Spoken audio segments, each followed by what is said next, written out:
શ્રી ગણેશાય નમઃ મિત્રો, આપણી ચેનલમાં તમારું હાર્દિક સ્વાગત છે।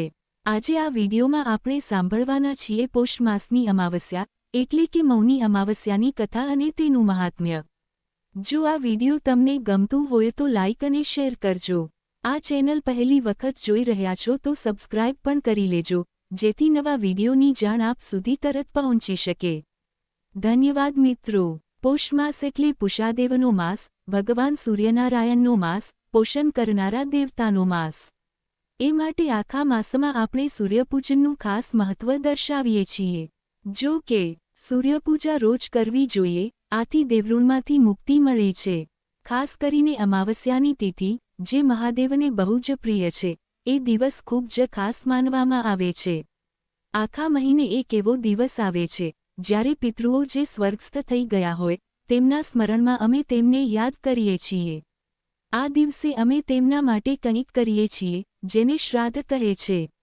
પિંડદાન, તર્પણ, દાન, પુણ્ય વગેરે કરીએ છીએ જેથી તેમના આશીર્વાદ મળ્યા રહે અને પિતૃઋણમાંથી મુક્તિ મળે। એટલે અમાવસ્યાની તિથિ એક ખાસ તિથિ માનવામાં આવે છે, જેમ કે પૂર્ણિમા, એકાદશીની તિથિ હોય છે। પૂજનીય માનીએ છીએ કે એમ જ અમાવસ્યાની તિથિ પણ ખૂબ પવિત્ર છે। હાલ જ્યારે સૂર્ય ઉત્તરાયણમાં છે અને કુંભમેળો પણ શરૂ થઈ ગયો છે, ત્યારે કુંભ સ્નાન કે પવિત્ર તીર્થોમાં સ્નાન, દાન, જપ વગેરે અત્યંત મહત્વના બની જાય છે।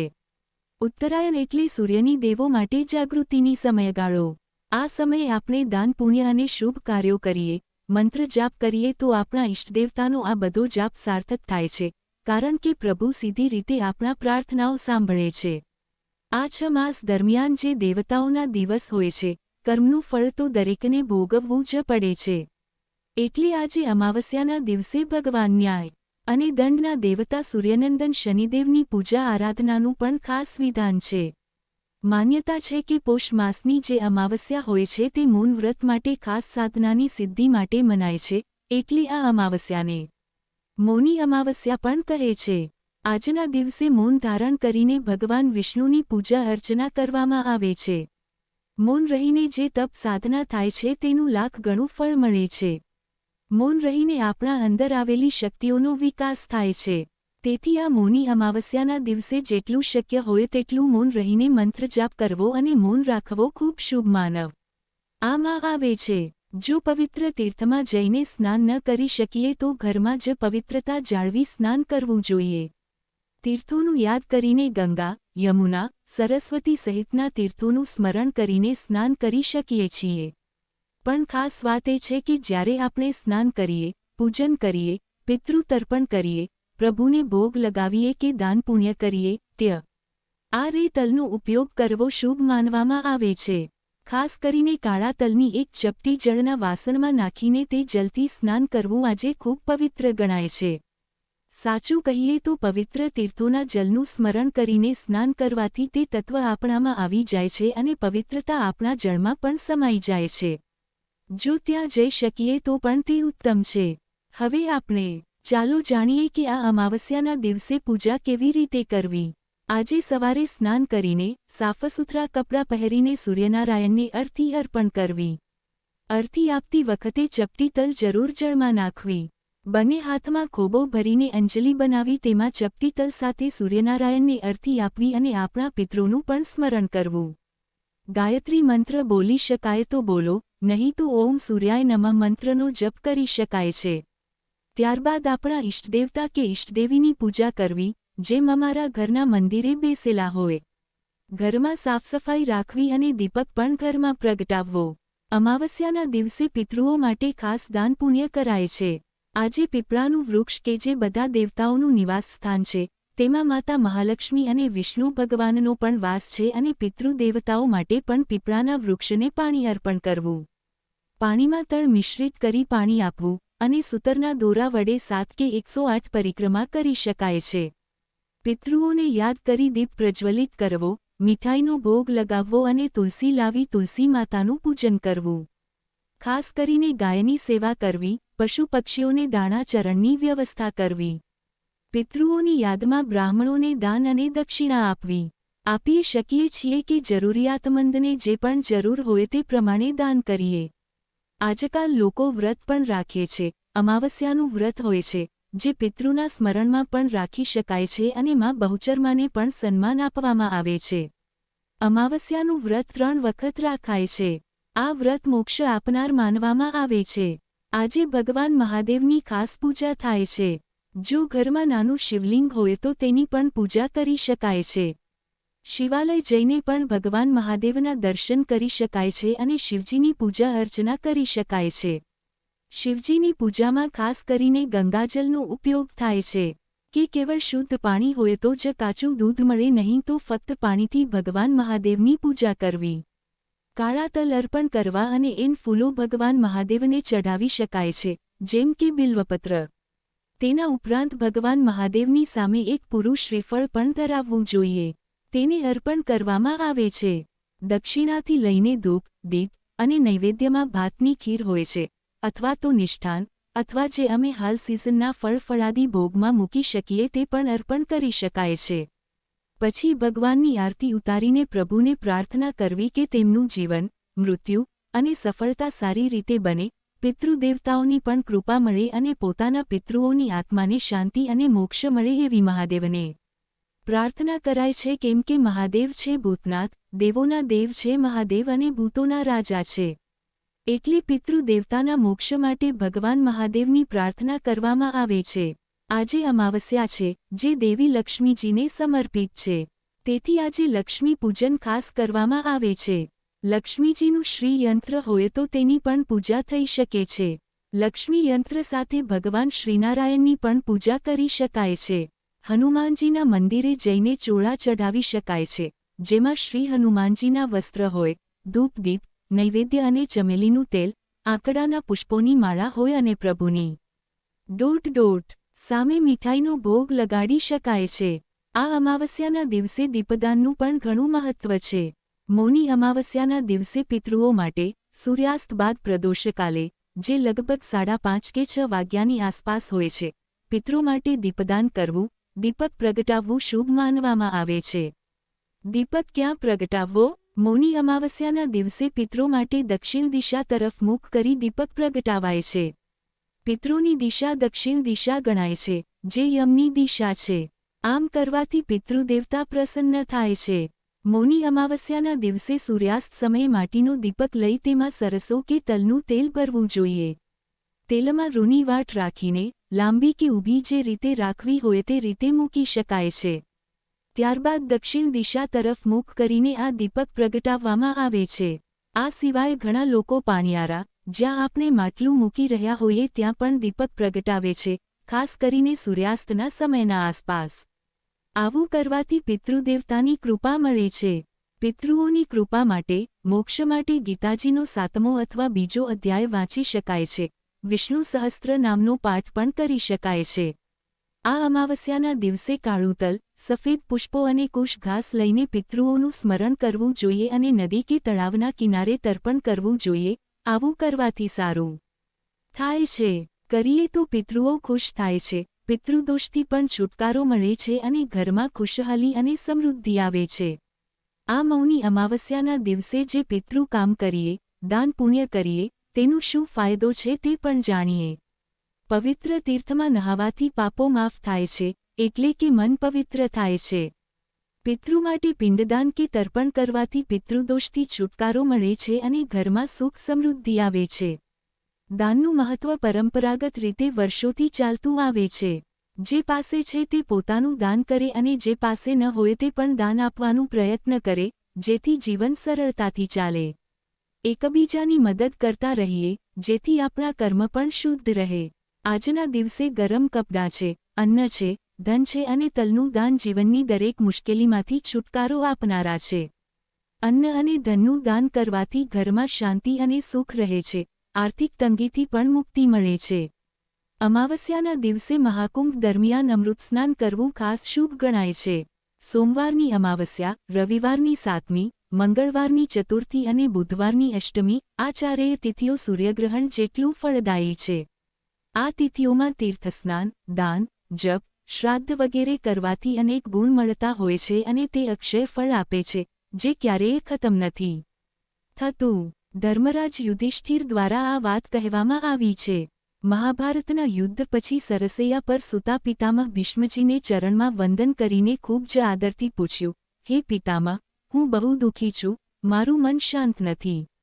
અમારા વંશમાં ઘણી ગાંઠિયાઓ આવી ગઈ છે. અમે તો 5 પાંડવો જ બચ્યા છીએ. બધું જગ્યાએ શાન જેવું શાંતિ છે. ઉત્તરાના ગર્ભથી વંશ બચવાની આશા હતી, પણ તે પણ અશ્વસ્થામાના બ્રહ્માસ્ત્રથી નષ્ટ થઈ ગઈ છે. હવે હે પિતામહ, મને શું કરવું જોઈએ? કૃપા કરીને મને માર્ગદર્શન આપો. ત્યારે શ્રી ભીષ્મ પિતામહે દ્રૌપદી, સુભદ્રા અને ઉત્તરાને અમાવસ્યાનું વ્રત રાખવાનું કહ્યું. આ વ્રતથી ઉત્તરાના ગર્ભની ફરી એકવાર રક્ષા થઈ અને વંશ બચ્યો. વંશ વધારવા માટે, પતિના લાંબા જીવન માટે અને સંતાનના સુખ માટે અમાવસ્યાનું વ્રત ખૂબ ફાયદાકારક છે એ કહેવાય છે. કોઈ પણ પાણીથી સ્નાન કરવાથી પણ પુણ્ય મળે છે, પણ પુષ્કરના તીર્થ કે ગંગાજમીએ સ્નાન કરવાનું જેવું મોટું પુણ્ય થાય છે. હવે સાંભળીએ અમાવસ્યાની વ્રતકથા. કહે છે કે ભગવાન શક્તિપતિ મહાદેવ વર્ષો પહેલા કાંચી નામના નગરમાં આવ્યા હતા. ત્યાં દેવસ્વામી નામના એક બ્રાહ્મણ રહેતા હતા. આ બ્રાહ્મણની પત્નીનું નામ ધનવતી હતું, જે સાચે લક્ષ્મીજીના અવતાર જેવી હતી. આ દંપતીને 7 પુત્રો અને 1 પુત્રી ગુણવંતી હતી. બધી 7 ભાઈઓ લગ્નશુદ્ધ હતા, પરંતુ ગુણવંતી એક કુમારી હતી અને તે માટે યોગ્ય વર શોધવા ચાલી રહી હતી, પણ કોઈ વર જડતો નહોતો. એ સમયે એક બ્રાહ્મણ તેમના ઘેર આવીને ભીખ માંગી રહ્યો હતો. ઘણા લોકોએ બ્રાહ્મણને ભીખ આપી. બ્રાહ્મણે દેન ગુણવંતીને અખંડ સૌભાગ્યવતી બનવાની આશીર્વાદ આપ્યા. ગુણવંતી પણ ભીખ લઈને બ્રાહ્મણને ભીખ આપવા ગઈ, ત્યારે બ્રાહ્મણે કહ્યું, તમે ધર્મવતી બનો. એમ કહીને બ્રાહ્મણ ત્યાંથી રવાના થયો.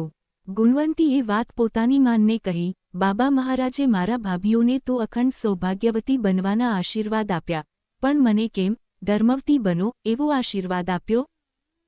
ગુણવંતીની વાત સાંભળીને ધનવતી તેની પાસે આવીને મહારાજને પ્રણામ કરીને પૂછે, હે મહારાજ, તમે મારા દીકરાની વહુઓને અખંડ સૌભાગ્યવતીનો આશીર્વાદ આપ્યો, પણ મારી પુત્રીને ધર્મવતી થા એવો આશીર્વાદ કેમ આપી દીધો? મહારાજ બોલ્યા, બાઈ, જ્યારે આ દીકરીના લગ્ન થશે અને સપ્તપદી થશે, ત્યારે તમારો જમાઈ મરણ પામશે. તેથી મેં તમારી દીકરીને ધર્મવતી થા એવો આશીર્વાદ આપ્યો. મહારાજની વાત સાંભળીને ધનવતી તો રડવા જેવી થઈ ગઈ. કંઈક ઉપાય બતાવવા માટે મહારાજને આજીજી કરવા લાગી. ત્યારે મહારાજે કહ્યું, બાઈ, જો તું ઘેર સોમવાર આવે અને તું જે પૂજન કરે, તારી દીકરી વિધવા થવાની બચે. ત્યારે ધનવંતીએ પૂછ્યું, મહારાજ, આ સોમા કોણ છે, કયા રહે છે? મહારાજ બોલ્યા, બાઈ, સોમા સિંહલ દ્વીપમાં રહે છે અને તે જાતે ધોબણ છે. એમ કહીને મહારાજ આગળ ચાલ્યા ગયા. સાંજ થઈ દેવસ્વામી ઘેર આવ્યા. ધનવંતીએ મહારાજે જે વાત કહી હતી તે દેવસ્વામીને કહી અને પોતાના દીકરાઓને બોલાવીને કહ્યું, અમારી બહેન ગુણવંતીની માં વિધવાપણું લખાયું છે, પણ જો સિંહલ દ્વીપમાં રહેતી સોમા અહીં આવી જાય તો વિધવાપણું ટળી શકે. તમારામાંથી કોઈ સોમાને લઈને આવજે. આ વાત સાંભળી 7 ભાઈઓ વિચારમાં પડી ગયા, કોઈ જવા માટે તૈયાર ન હતા. 7 છોકરાઓને ચૂપ લાગેલી જોઈને દેવસ્વામી બોલ્યા, હું તો 7 પુત્રો વચ્ચે અજાણ્યો જ રહ્યો, ને આવતું વિધવાપણું રોકવા માટે એમાંથી કયો દીકરો નથી? એટલે મારે જાતે આ ઉંમરે સિંહલ દ્વીપ જવું પડશે. પિતાજીના આ શબ્દો સાંભળીને સૌથી નાનો શિવસ્વામી બોલ્યો, બાપા, મારા જીવતા તમારે સિંહલ દ્વીપ જવું હોય તો ભલાઈ, હું બહેનને લઈને સિંહલ દ્વીપ જઈને સોમાને લઈ આવીશ. આવું કહીને શિવસ્વામી ગુણવંતીને લઈને સિંહલ દ્વીપ જવા માટે તૈયારી કરવા લાગ્યો. ભાઈ બહેન શુભ સુગંધ લઈ સિંહલ દ્વીપ તરફ ચાલ્યા. રાત અને દહાડા ચાલી રહ્યા હતા, થાક લાગે ત્યારે બેસી જતા અને ભૂખ લાગી ત્યારે ખાઈ લેતા. તેમાં કંઈક ખાવાનું દેખાય તો ખાઈ લે છે, નદી કે કૂવો મળે તો પાણી પી લે છે. ચાલતા ચાલતા સમુદ્ર કિનારે પહોંચી ગયા. ત્યાં એક વડના ઝાડ નીચે બેસીને સમુદ્ર કેવી રીતે પાર કરવો એ વિચાર કરવા લાગ્યા. તે વડના ઝાડમાં ગીધ અને તેના બચ્ચા રહેતા હતા. ગીધ પોતાના બચ્ચાઓ માટે ખાવાનું લઈને આવ્યો અને બચ્ચાને કહ્યું, લ્યો, ખાયો. પણ બચ્ચા તો ન ચાલે અને ન ખાવાનું સમજે. ખોરાક સામે જોતા જ નથી. ત્યારે ગીધે કહ્યું, ખાવા કેમ નથી? જુઓ તો સાચા મોટે પ્રેમથી લાવ્યો છું. ત્યારે બચ્ચાઓએ કહ્યું, અમને ગળે આ ખોરાક કેમ નથી ઉતરતો? જુઓ તો સાચા, પેલા બ્રાહ્મણના છોકરાઓ ભૂખ્યા છે. ગીધે ભાઈ બહેનને જોયા એટલે ખોરાક લઈને તે ભાઈ બહેન પાસે આવ્યા અને કહ્યા, તમે ભૂખ્યા હો તો આ ખાવ, પછી તમારે જે કામ હોય તે મને કહેજો, હું કરી આપીશ. શિવસ્વામીએ કહ્યું, હે ગિધરાજ, અમારે સમુદ્રની સામે પાર જવું છે. ત્યાં સિંહદ્વીપ છે, જ્યાંથી મારી બહેનને વિધવા થતી અટકાવવા માટે સોમા દોબને લાવવાના છે. એ કામ જ્યાં સુધી પૂરું ન થાય ત્યાં સુધી ખાવા પીવાનું મન નથી. ગીધે ઘણું સમજાવ્યું અને તેમને ખવડાવ્યું. સવાર થતાં જ ગીધે એ ભાઈ બહેનને પોતાની પીઠ પર બેસાડી સોમા દોબના ઘરે લઈ જઈને ઉતારી દીધા અને પછી પાછા વળ્યો. ભાઈ બહેન વહેલી સવારમાં દોબના ઘરના આંગણું વાળી નાખીને સાફ કરી દીધું. ત્યારે સોમાએ પોતાના છોકરાની વહુને કહ્યું, આ આપણું આંગણું કોણ સાફ અને લીપે છે?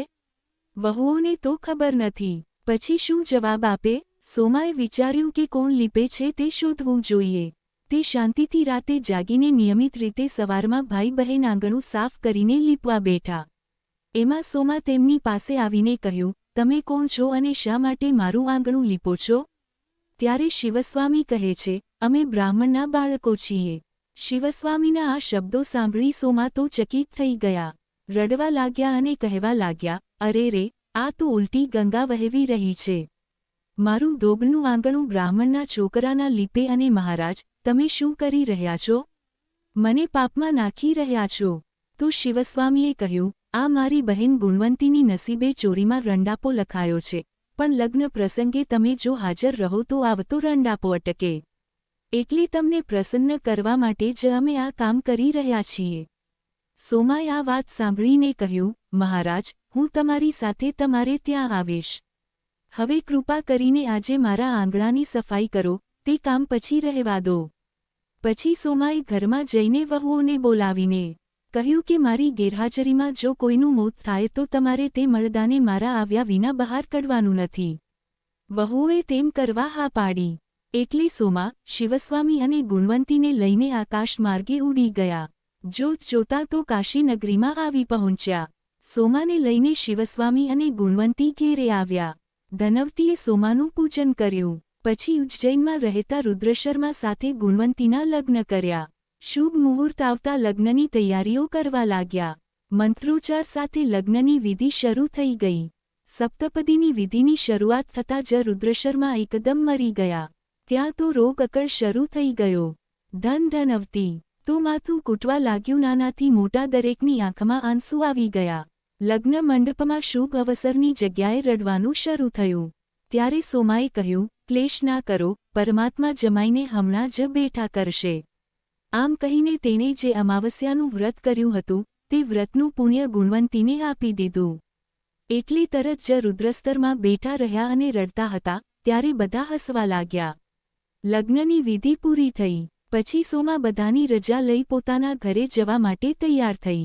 સોમાએ જ્યારે ગુણવંતીને અમાવસ્યાનું પુણ્ય આપ્યું ત્યારે ત્યાં પણ તેનો પુત્ર મરી ગયો. પછી તેનો પતિ અને જમાઈ પણ મરી ગયા.